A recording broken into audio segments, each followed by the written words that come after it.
Hello students, कैसे हैं आप सब लोग। आज हम लोग प्लानिंग चैप्टर का वन शॉट रिवीजन करेंगे, यानी कि zero to end planning chapter को अच्छे से इन डेप्थ में पूरा का पूरा पढ़ेंगे।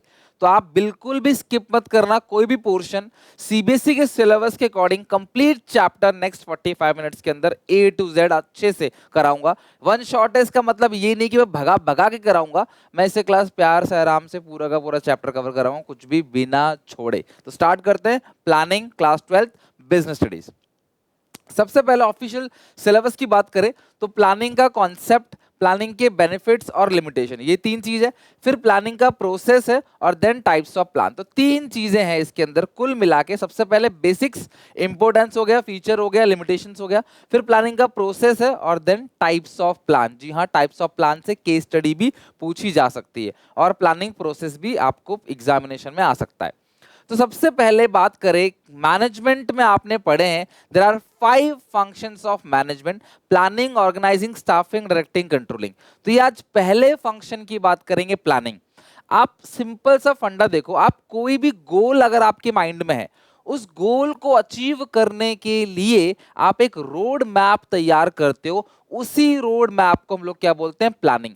Planning can be defined as thinking in advance, पहले ही सोच लेते हो। एग्जाम्पल के तौर पे आपको एक ट्रिप प्लान करना है, आपको अपने बर्थडे की प्लानिंग करनी है, आपको स्कूल बंक करने की प्लानिंग करनी है, या फिर आपको बोर्ड एग्जामिनेशन में 100 में से 100 लाने की प्लानिंग करनी है, या सीयूईटी में एसआरसीसी तक पहुंचने की प्लानिंग करनी है। तो अब एडवांस में एक बार एक रोड मैप तैयार करोगे, thinking in advance, what is to be done, क्या करना है, कब करना है, कैसे करना है और इस काम को कौन करेगा। ये सारी चीजें एडवांस में जब हम सोच लेते हैं ना, इसी को प्लानिंग बोलते हैं। सिंपल सी बात है भैया, प्लानिंग हम करते हैं फ्यूचर के लिए, फ्यूचर में कहीं पहुंचने के लिए, फ्यूचर के किसी गोल को अचीव करने के लिए एडवांस में पूरा सोच लेते हो ना, पूरा का पूरा planning.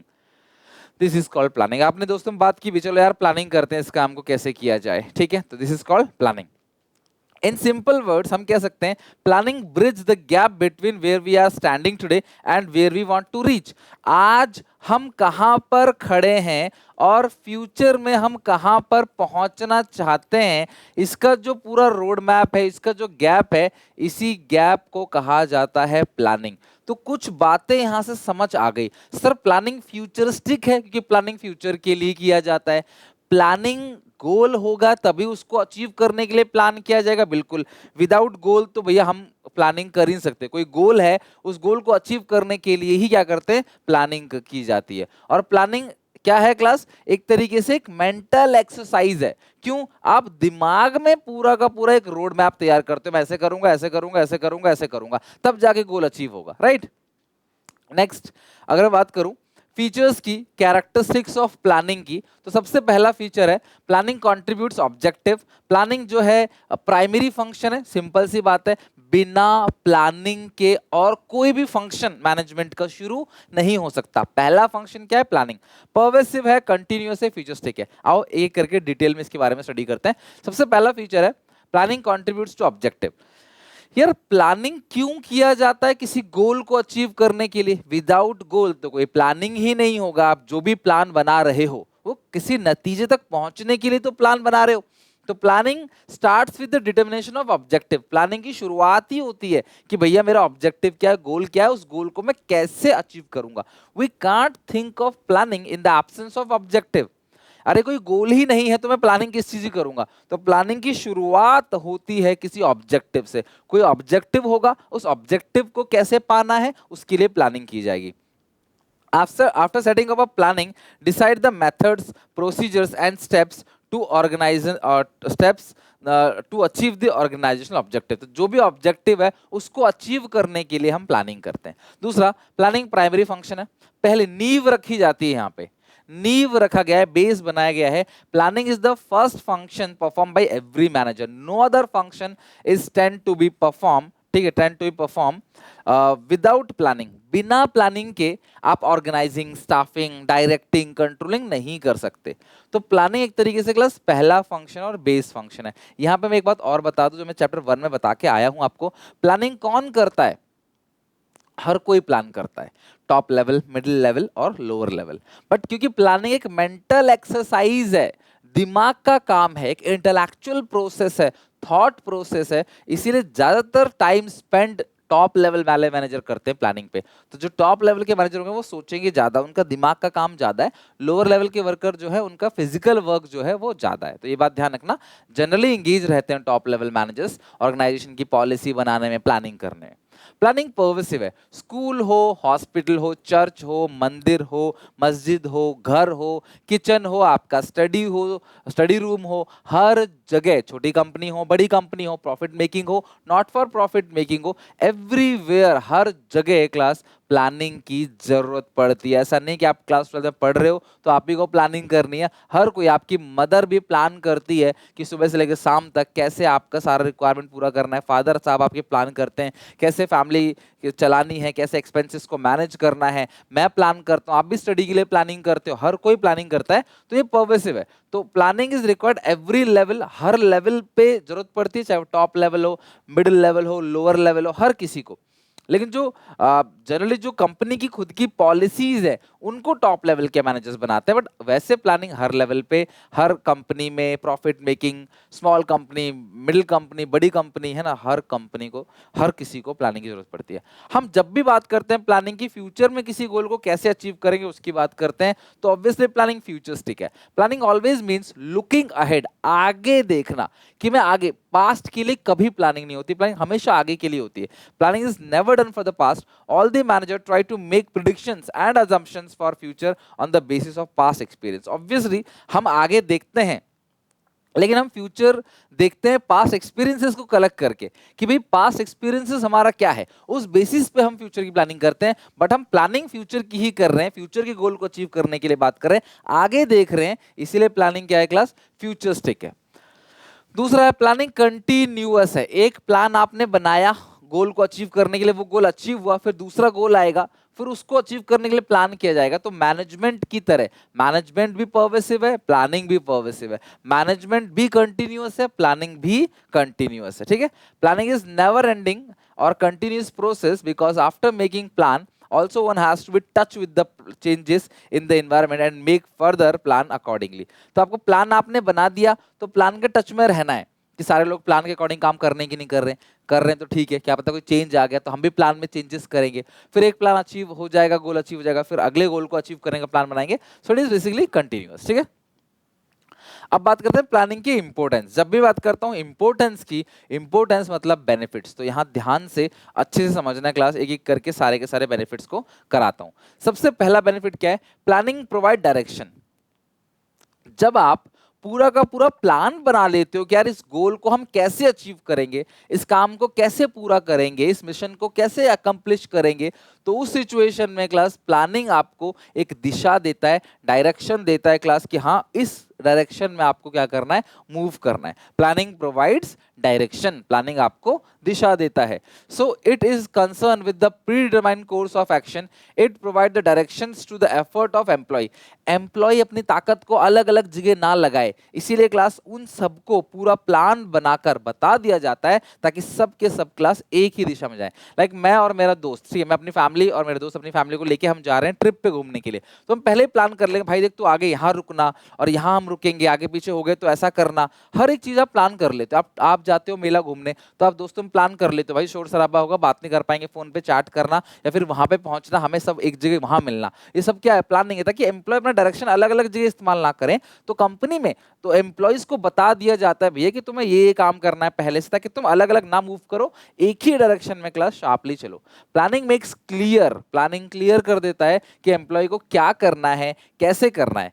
Employ know this class, employee को पता होता है, जिससे क्लास यूनिटी ऑफ डायरेक्शन होता है, एक दिशा में जाता है। अगर आपने प्लानिंग नहीं करी तो एम्प्लॉय अलग अलग दिशा में जाएगा और ऑर्गेनाइजेशन गोल कभी भी अचीव नहीं होगा।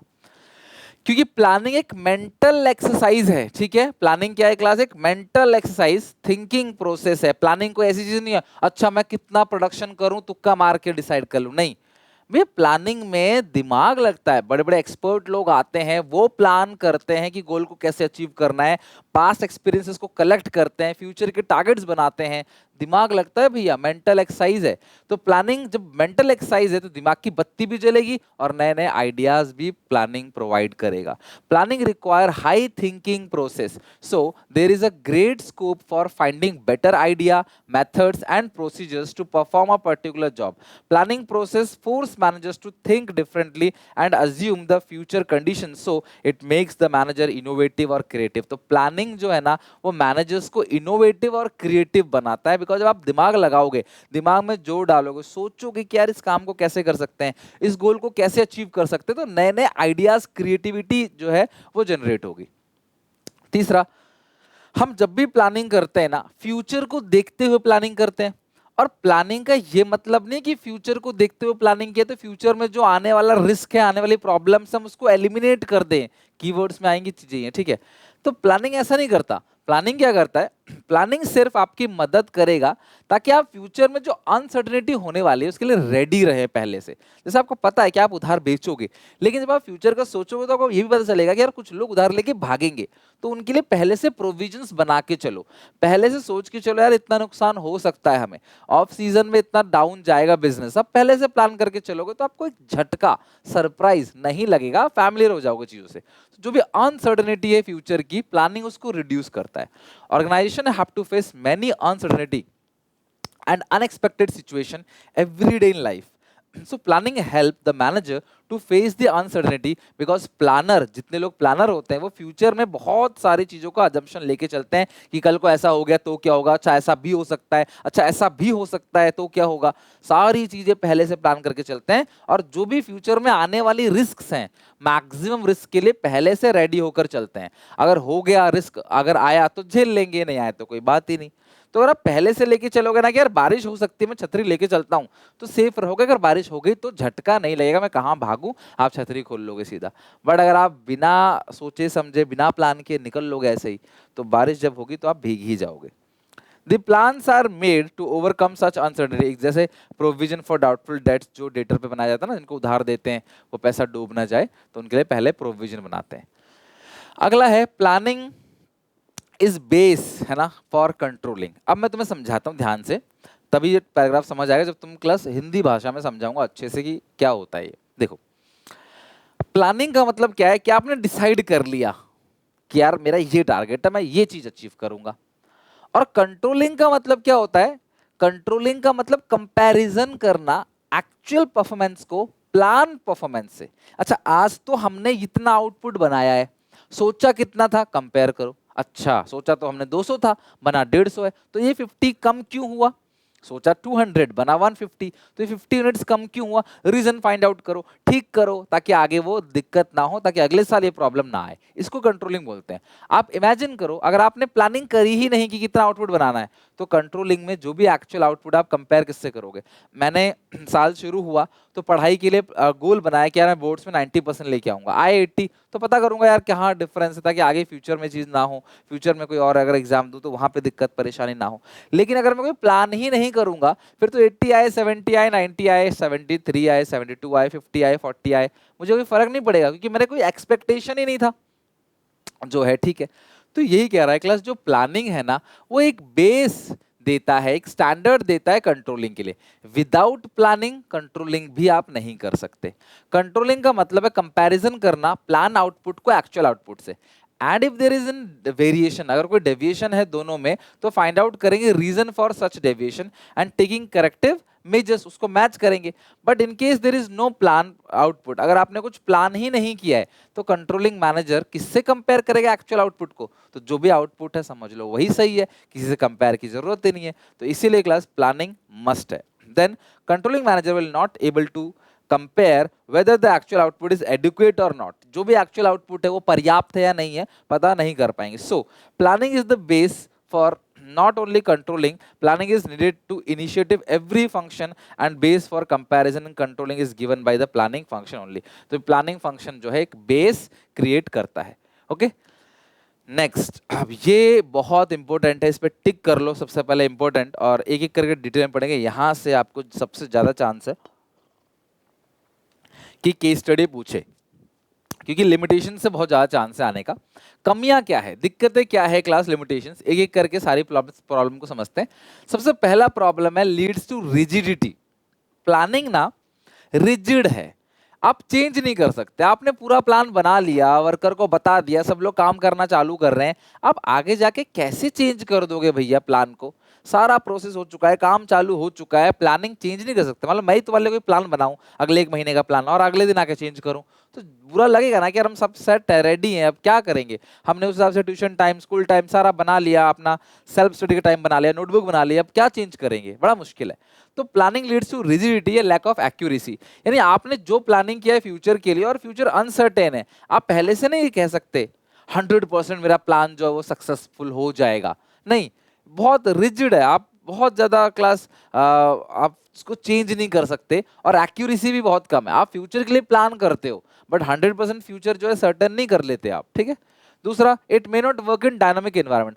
ऐसा एनवायरनमेंट जहां चेंजेस बहुत फ्रीक्वेंटली आते हैं, आईटी सेक्टर हो, फैशन इंडस्ट्री हो, जहां बहुत जल्दी जल्दी चेंजेस आते हैं। तो जब बहुत जल्दी जल्दी चेंजेस आते हैं ना, तो आप लॉन्ग टर्म प्लान नहीं बना सकते। तो ऐसा हो सकता है, नॉट 100% बट इट मे, ऐसा हो सकता है कि जो इन्वायरमेंट डायनामिक है, यानी जहां बहुत जल्दी चेंजेस आते हैं, वहां प्लानिंग काम ही ना करें। It may not work in dynamic environment. Business environment is very dynamic as there are continuously changes take place in economic, political and legal environment. It is very difficult to forecast these future changes. तो in future के changes को ना predict करना बड़ा ही class मुश्किल है। It reduce creativity. Planning में होता क्या है, जो टॉप लेवल के मैनेजर्स हैं उन्होंने प्लान कर लिया, वर्कर को बिठा दिया और वर्कर को समझा दिया, भाई देखो ऐसे ऐसे करना है, ऐसे ऐसे करना है, तुम अपनी बुद्धि मत लगाना, जो मैंने बताया वही काम करना। तो बेचारे फॉलो करने वाले आंख में पट्टी बांधकर एज ए ब्लाइंड फॉलोअर उसको फॉलो करते चले जाते हैं। कहने का मतलब क्या है, प्लानिंग क्रिएटिविटी को कम कर देता है। अब ये बेचारे अपनी बुद्धि नहीं लगाएंगे, अपना दिमाग नहीं लगाएंगे, जो बोला गया है उसको ब्लाइंडली फॉलो करते चले जाएंगे। तो planning reduce creativity. It reduce creativity with the planning, the managers of the organisation start working rigidly and they become the blind followers of the plan only. So manager do not think initiative. तो class यहाँ पे इनका initiative, इनका opinion, इनकी suggestion को welcome नहीं किया जाता। बेचारे बस जो बोला है मालिक ने वो करते चले जाते हैं। प्लानिंग में खर्चा बहुत आता है। प्लानिंग में जो इंटेलेक्चुअल लोग हैं, जिनके पास दिमाग है, वो पास्ट डेटा को अलग करते हैं, रिसर्च करते हैं, उसके हिसाब से प्लान बनाते हैं। तो खर्चा बहुत आता है, टाइम भी बहुत लगता है और खर्चा भी बहुत आता है। It involve huge cost. Planning process involve lot of cost because it is an intellectual process. Companies need to hire the professional expert to carry on this process. हर कोई नहीं कर सकता, एक्सपर्ट करते हैं।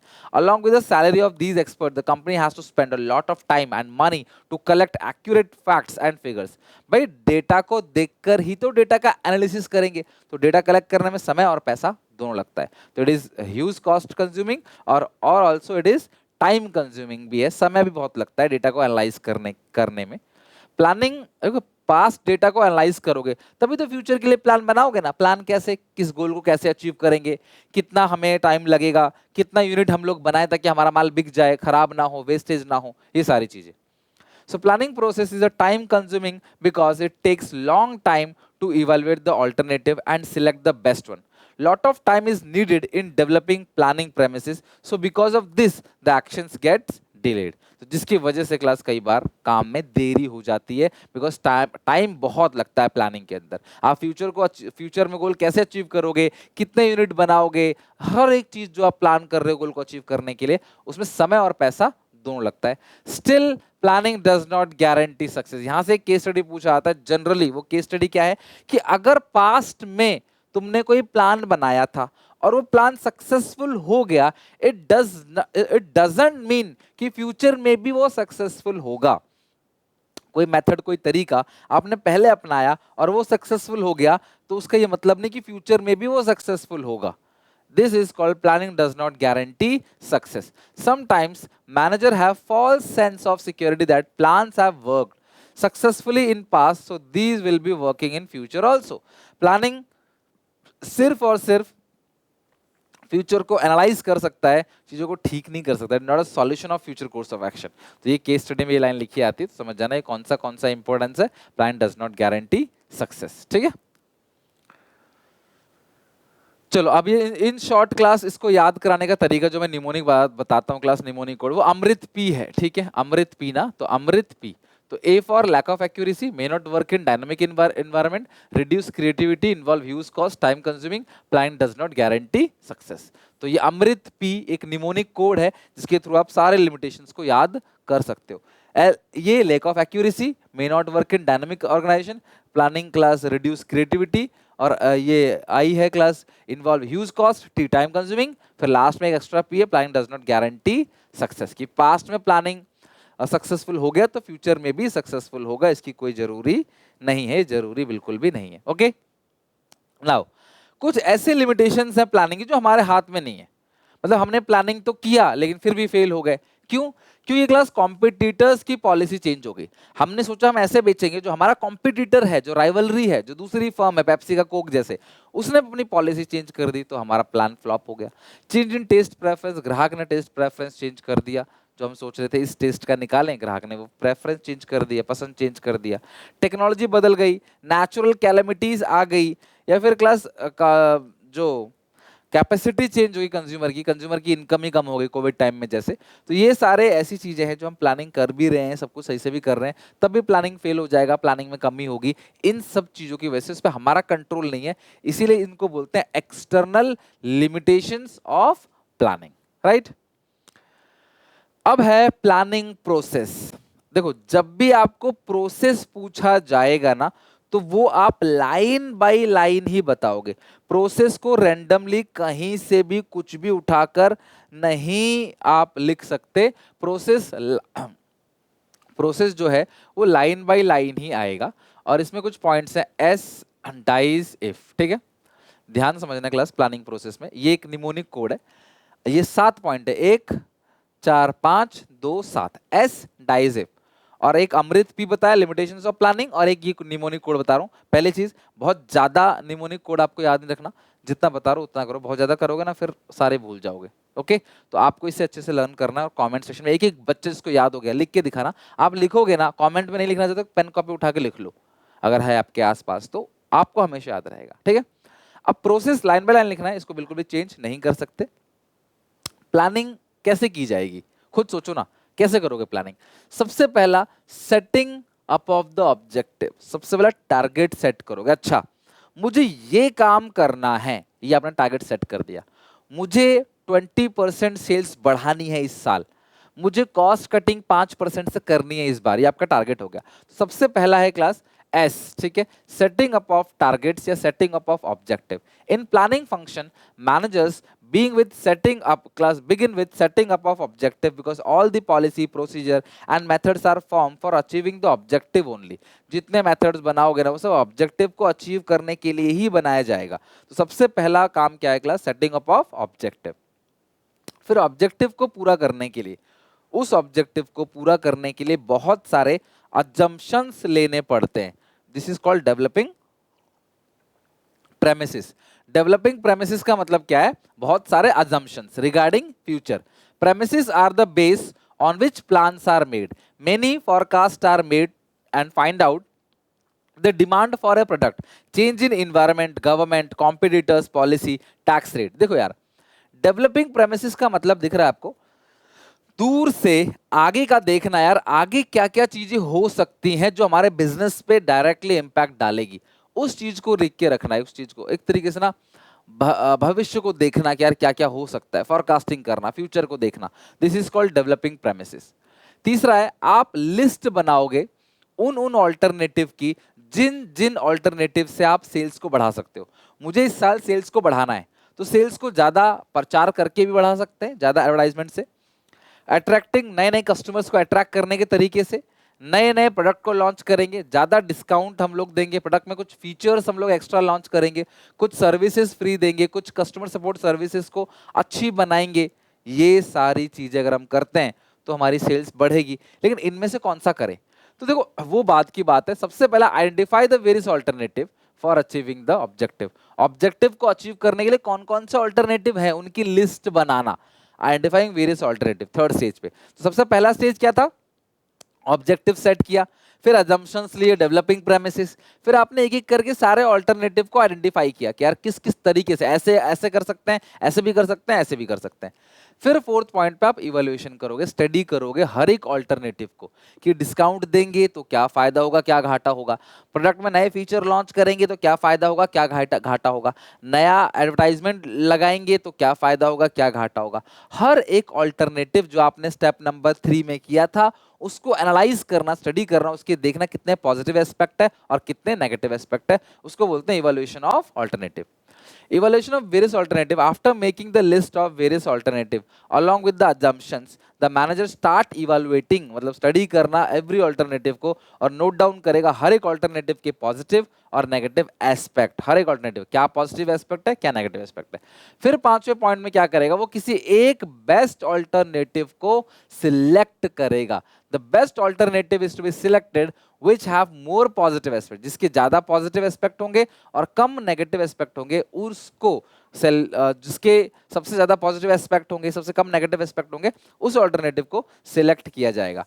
तो प्लानिंग प्रोसेस में सबसे पहला setting up of objective, developing premises, उसके बाद क्लास आइडेंटिफाई करना किस किस ऑल्टरनेटिव से गोल को पूरा किया जा सकता है, फिर उसे इवैल्यूएट करना, फिर सिलेक्ट करना एज डाइज। ठीक है, आपने सिलेक्ट कर दिया। सिलेक्ट करने के बाद प्लान पेपर पे नहीं बनता, प्लान क्लास आपको इंप्लीमेंट करना पड़ेगा। सारे वर्करों को बुलाना पड़ेगा, उनसे बात करनी पड़ेगी, उनको समझाना पड़ेगा भाई देखो हमने ये प्लान किया है, हमने ये गोल किया है, डिस्कशन होगा, मीटिंग रूम में बैठा जाएगा, बताया जाएगा सबको कि यार ऐसे काम करना है। जैसे मूवीज में देखते हो ना कि जो चीफ मिनिस्टर है वो पुलिस वालों की मीटिंग बुलाता है, बैठाता है, कमिश्नर मीटिंग बुलाता है, नीचे वाले जितने ऑफिसर्स हैं उनको। तो ये होगा प्लानिंग क्या करता है क्लास, प्लान आपको इंप्लीमेंट करना पड़ेगा। प्लान पेपर पे नहीं बनता, plans are made on the paper but there is no use of these plans unless and until these are put in action. देखो आपने पेपर पे लिख दिया, लेकिन जब तक उसको पूरा नहीं करोगे ना, वो प्लान किसी भी काम का नहीं है। Manager start communicating the plan to all the employ very clearly, सबसे कम्युनिकेट करते हैं because employ actually have to carry on the activity according to the specification of plan. तो जो भी प्लान में लिखा है उसके अकॉर्डिंग काम करना पड़ेगा, तो एम्प्लॉय को बहुत ध्यान से सुनना पड़ता है। तो इंप्लीमेंट का मतलब सारे एम्प्लॉय को क्लास बताना कि हमने ये प्लान किया है। और फिर लास्ट में फॉलो अप। फॉलो अप का सिंपल सा मतलब ये है, आपने प्लान बता दिया सारे वर्कर को, जी ये काम करना है, ऐसे ऐसे करना है, तो सो जाओगे उसके बाद नहीं, फॉलो करोगे वर्कर ऐसा कर रहा है कि नहीं कर रहा, देखोगे 2 दिन 4 दिन बाद कि हाँ भाई तुम सही से कर रहे हो नहीं कर रहे, अच्छा कर रहे हो तो ठीक है, नहीं कर रहे तो क्या गलती है ठीक करो। अच्छा कोई चेंज भी अगर आ गया फ्यूचर में तो आप बता सकते हो एट द सेम पॉइंट, नहीं भैया प्लान में थोड़ा सा चेंज है, राइट, प्लान में थोड़ा सा चेंज है, उसको बोलते हैं फॉलो अप एक्शन। तो planning is continuous process so that managers job does not get over simply by putting the plan into action.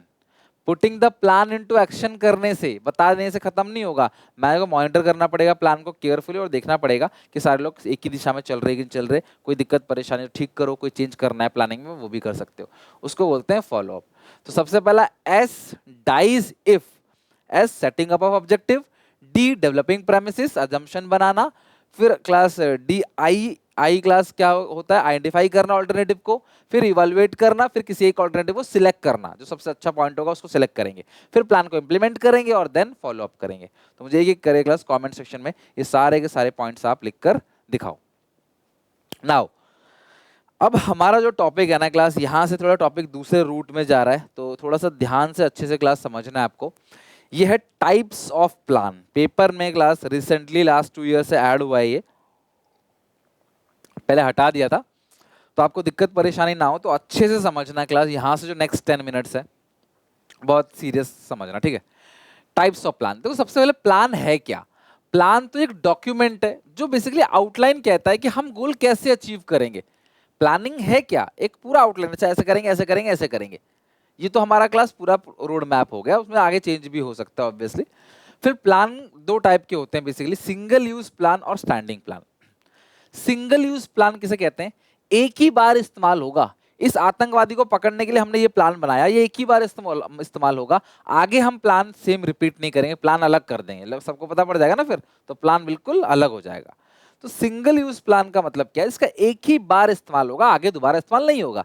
लेकिन जो स्टैंडिंग प्लान है वो क्या होगा, हर साल जो है वो सेम रहेगा, हर साल तो नहीं कहेंगे, हर एक प्रॉब्लम जब भी आएगा उसका हम, जैसे डॉक्टर जो दवाई लिखता है बेसिकली, पेशेंट्स को, तो वो आमतौर पे क्या करता है, एक प्रॉपर जैसे दवाइयाँ चल रही हो सबको सेम लिखता चला जाएगा जिसको सेम बीमारी है।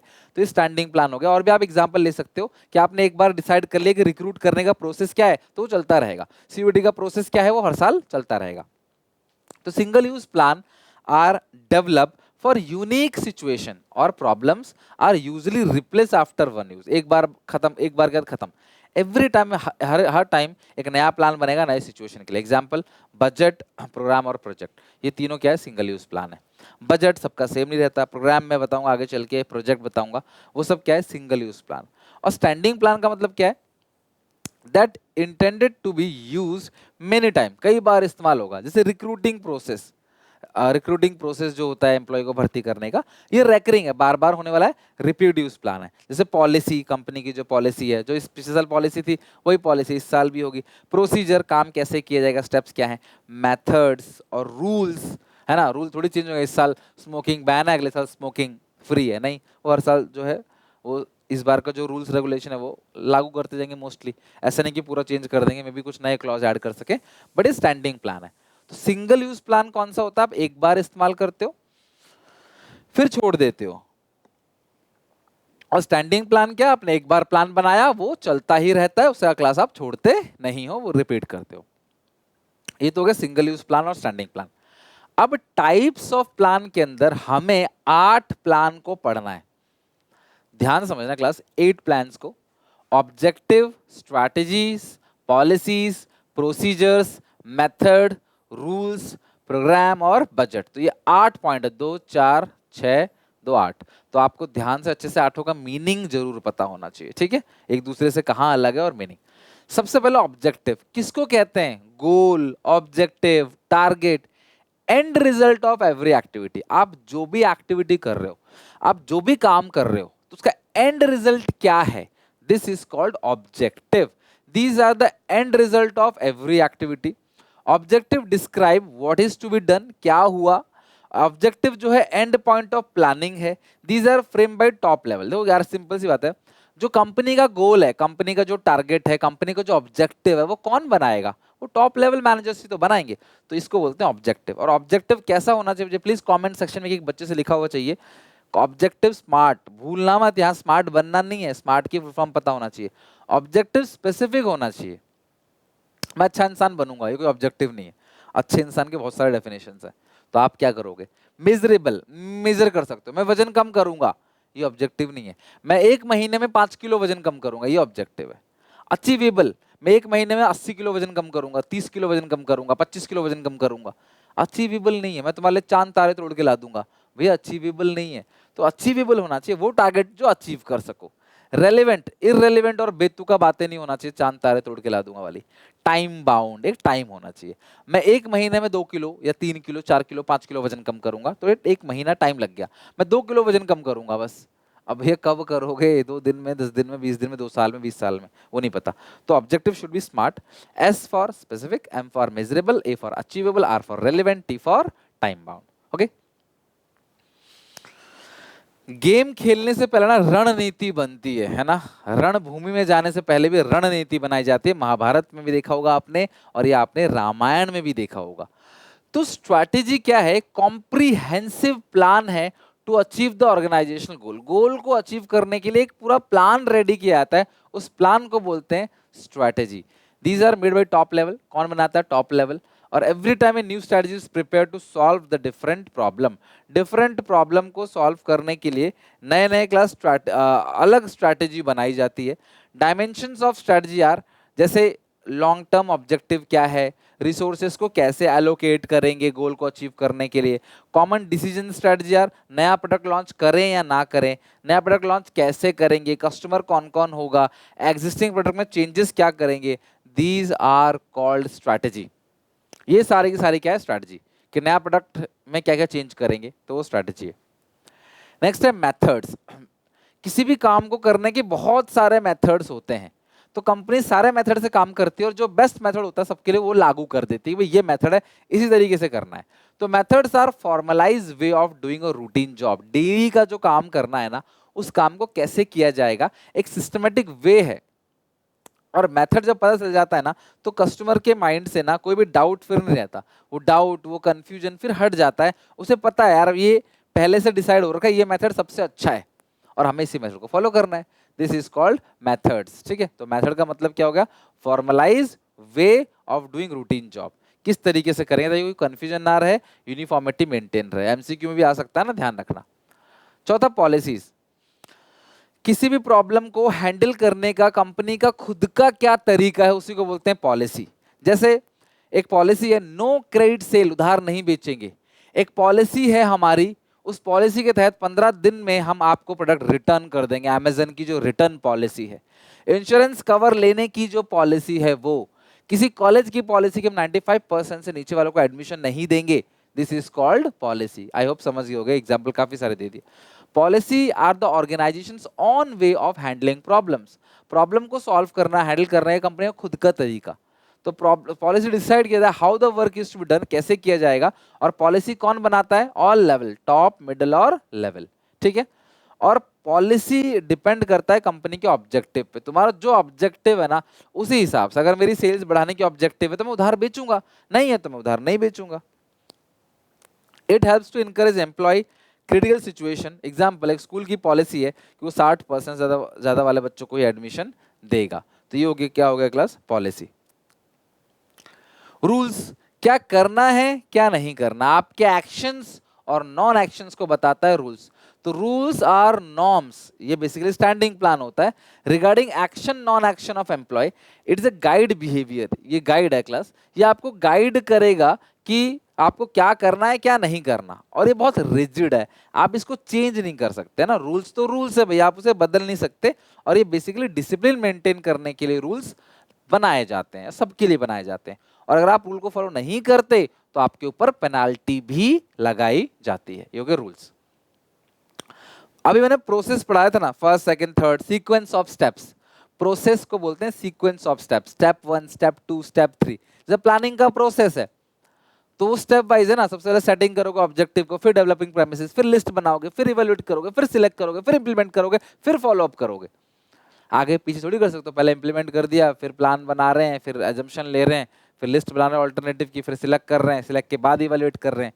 खराब हो जाएगा, नहीं बन पाएगा, हंसी मजाक बन जाएगा। तो प्रोसीजर का मतलब क्या है class? Sequence of steps to be followed by the employ in different situation. Sequence of step क्या रहेगा? स्टेप 1 क्या रहेगा, स्टेप 2 क्या रहेगा, स्टेप 3 क्या रहेगा, उसको बोलते हैं प्रोसीजर। आई बात समझ? The procedure can be define as the exact manner in which an activity has to be accomplished. तो एग्जैक्ट मैनर बताता है, जैसे एडमिशन का प्रोसीजर क्या है, सर पहले क्या करेंगे, फिर क्या करेंगे, फिर ये करेंगे, वो प्रोसीजर है। ठीक है। 7 है प्रोग्राम। देखो प्रोग्राम आपको याद करना पड़ेगा। प्रोग्राम कॉम्बिनेशन है गोल, पॉलिसी, प्रोसीजर, रूल्स। ये काफी बड़ा है। कोई मॉल ओपन करना है तो कैसे ओपन करना है, पूरा प्रोग्राम बनेगा उसका। All these plan together form a program. These are made for systematic working organisation. ध्यान रखना, गोल्स, पॉलिसीज, प्रोसीजर और रूल्स, इन सबको क्लास अगर हम ऐड करेंगे तो क्या बनेगा? प्रोग्राम। की कंप्लीट पूरा काम कैसे होगा, पूरा मॉल कैसे रेडी होगा। ठीक है, कैसे मॉल बन के तैयार होगा, जो मेन गोल है वो। अगला है बजट। तो बजट बेसिकली फिगर जो है वो फाइनेंस से रिलेटेड है। किसी भी काम को करने कितना बजट है, पूछता है ना दुकानदार, कितना बजट है आपको शर्ट खरीदने, कितना बजट है आपका, एसी खरीदना है, कैमरा खरीदना है, फोन खरीदना है, कितना बजट है आपका। तो बजट एक स्टेटमेंट है of expected result express in numerical terms, is prepared by every level. Her level पर बनता है budget. Cash budget, capital budget, financial class, financial budget हो गया, फाइनेंशियल बजट हो गया।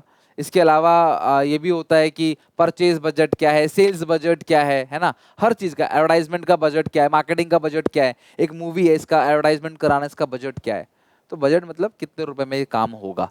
This is called budget. जो हम लोग डेली लाइफ में बजट वर्ड यूज करते हैं ना, वही है। कंपनी यूज करे तो बजट की नंबर्स में, फिगर्स में, कि भाई इस काम को करने का 1 लाख रुपए खर्चा है, इसका 1 करोड़ रुपए खर्चा है, इसका 20 करोड़ रुपए खर्चा है।